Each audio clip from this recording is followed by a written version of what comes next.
Vous êtes branchés sur la radio Campus Unikin, la radio du savoir, sur 107.6 MHz, votre radio. Vous écoutez la radio Campus, Alma Mater, c'est l'heure du journal.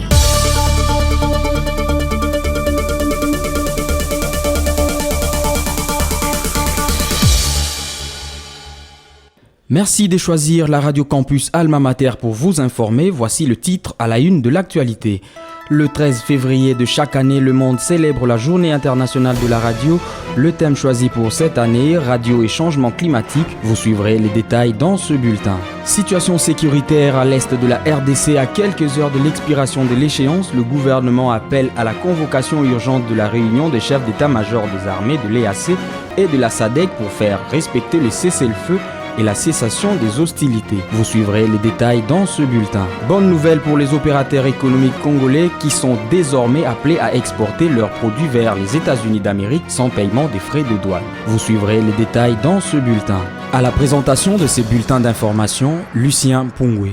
Le 13 février de chaque année, le monde célèbre la Journée internationale de la radio, un événement mondial qui met en lumière l'importance de ce média dans la diffusion de l'information, la promotion du dialogue et la diversité culturelle. Cette journée est l'occasion de rappeler le rôle clé de la radio au sein de la société. Le thème retenu pour cette année est « La radio et changement climatique ». Plus de détails avec Jonathan Kachama. Le thème de cette année pour la Journée mondiale de la radio est Radio et changement climatique. C'est pour démontrer le rôle crucial de la radio dans la lutte contre la crise climatique mondiale. La radio est un outil puissant pour sensibiliser, éduquer les communautés et partager des solutions pratiques pour atténuer les impacts du changement climatique et y s'y adapter. En amplifiant les voix de personnes les plus touchées et en favorisant l'action collective, la radio reste un moyen essentiel pour encourager le dialogue, inspirer le changement et renforcer la résilience face aux défis environnementaux. La radio met l'accent sur son rôle dans l'éducation et l'accès à l'information, en particulier dans le pays en développement. Grâce à des émissions pédagogiques, la radio permet d'instruire de milliers de personnes, notamment celles qui n'ont pas accès à l'Internet. La radio donne une voix à celles ou à ceux qui sont souvent laissés de côté. La radio offre une plateforme pour des opinions variées et favorise le dialogue interculturel. À l'heure où les médias sont de plus en plus concentrés entre les mains de grands groupes, l'UNESCO saisit cette opportunité pour rappeler à la communauté du monde l'importance de l'indépendance éditoriale et de la diversité des voix sur les ondes. Signalant que la Journée mondiale de la radio a plusieurs objectifs, à savoir sensibiliser les grands publics et encourager les décideurs à promouvoir une radio libre et indépendante.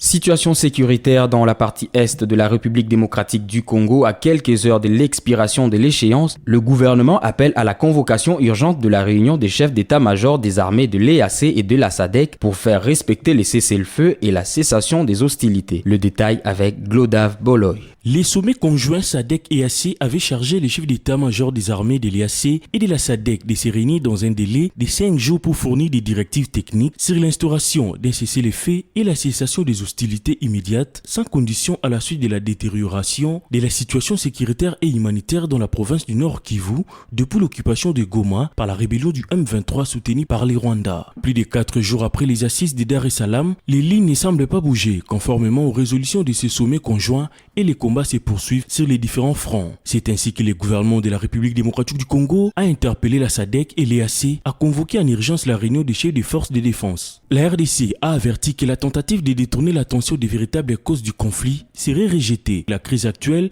est avant tout une atteinte à sa souveraineté et à sa sécurité et non une question ethnique. Le gouvernement a souligné que l'application stricte des décisions du sommet sera déterminante pour un retour durable à la paix. Rappelons que les sommets conjoints SADC-EAC s'étaient tenus en exécution de la décision du sommet extraordinaire des chefs d'État et des gouvernements de la SADC du 31 janvier 2025 à Harare, en République du Zimbabwe, où le sommet a évalué la situation sécuritaire précaire et en évolution rapide dans l'est de la RDC et a appelé à un sommet conjoint immédiat de la SADC et de l'EAC pour trouver la meilleure voie à suivre et une approche collective de la situation sécuritaire en République démocratique du Congo.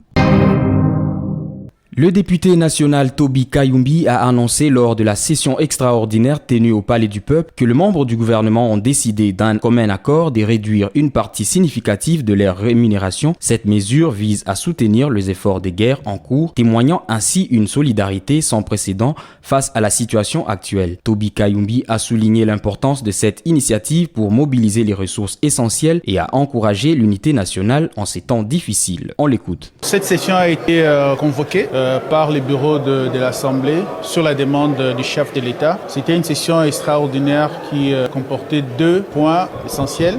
Le premier point était celui de la prestation de serment de juge de la Cour constitutionnelle. Et le deuxième point était celui qui nous a été demandé par le chef de l'État, le commandant suprême, afin que nous, les élus du peuple, nous puissions nous réunir ensemble et que nous puissions proposer nos réflexions sur les différentes pistes des solutions stratégiques, mais beaucoup plus axées sur l'aspect diplomatique ainsi que l'aspect politique de la crise que traverse notre pays. Nous nous sommes réunis, nous avons eu à faire ces travaux en commission, nous avons fait nos propositions et nous croyons que ces propositions arriveront à l'autorité suprême qui est le chef de l'État, tel que nous l'avions recommandé dans nos commissions. En tant qu'élu du peuple, bien même avant que le chef de l'État puisse demander à ce que le gouvernement voie la réduction des temps de vie des différentes institutions, y compris notre institution. D'abord, à titre individuel, nous l'avions fait ensemble avec nos collègues élus de l'Est, précisément c'est de Goma. Nous sommes venus en soutien d'une manière individuelle, mais d'une manière collective au niveau de l'Assemblée. Oui, nous nous sommes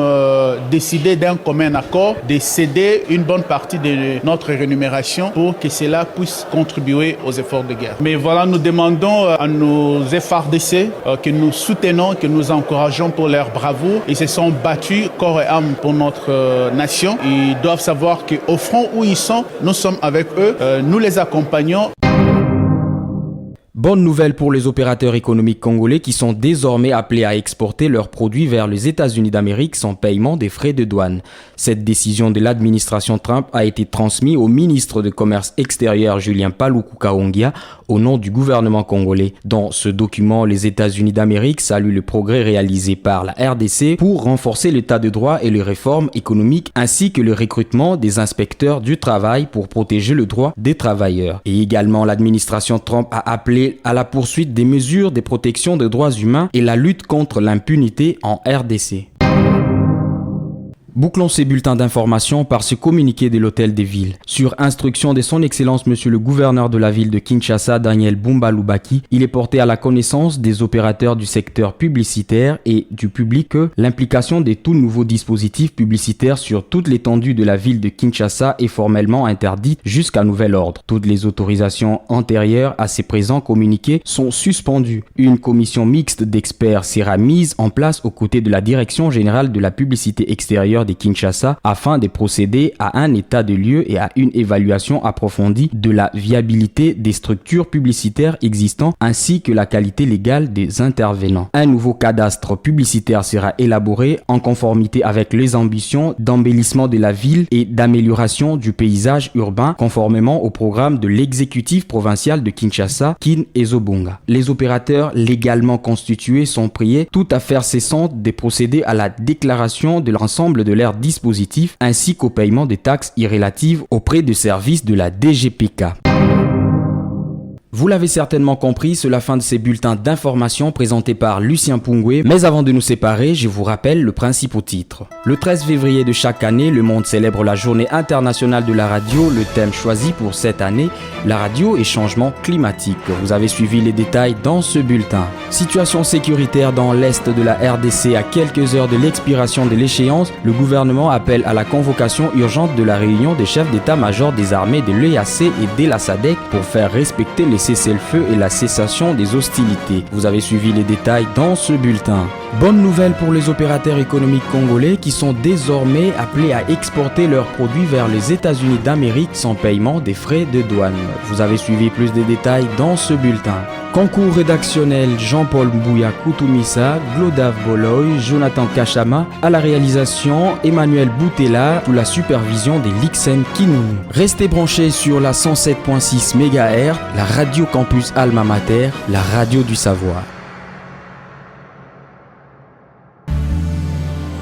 Vous êtes branchés sur la radio Campus Unikin, la radio du savoir, sur 107.6 MHz, votre radio.